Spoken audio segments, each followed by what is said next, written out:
জাতি ধর্ম দল মত নির্বিশেষে প্রকৃত শান্তির সন্ধান যদি আমরা পেতে চাই, in the shade of Islam, ইসলামের ছায়াতলে আমাদেরকে ফিরে আসতে হবে।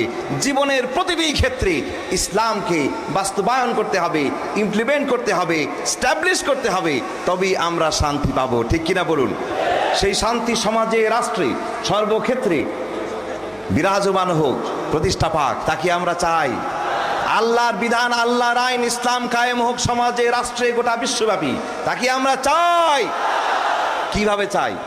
সেটা চাই আমরা বিভিন্ন জায়গায় বোমা মারার মাধ্যমে। নাকি বোমা মেরে কি আল্লাহর আইন কায়েম করা যাবে?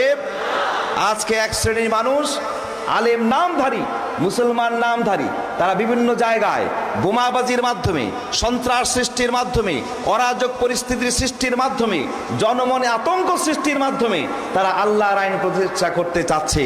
এদের মূল উদ্দেশ্য আল্লাহর আইন কায়েম নয়, বরং এদের উদ্দেশ্য হচ্ছে আল্লাহর আইন কায়েমের পথে প্রতিবন্ধকতা সৃষ্টি করা। যদি বলুন ঠিক কিনা? সন্ত্রাসের সাথে ইসলামের কোনো সম্পর্ক থাকতে পারে না। ইসলাম মানে হচ্ছে শান্তি। Islam is the religion of peace. একমাত্র জীবন বিধান হচ্ছে এই দুনিয়ার বুকে ইসলাম, যার অর্থ হচ্ছে শান্তি। আক্ষরিক অর্থেই ইসলাম হচ্ছে শান্তি। বলে সুবহানাল্লাহ।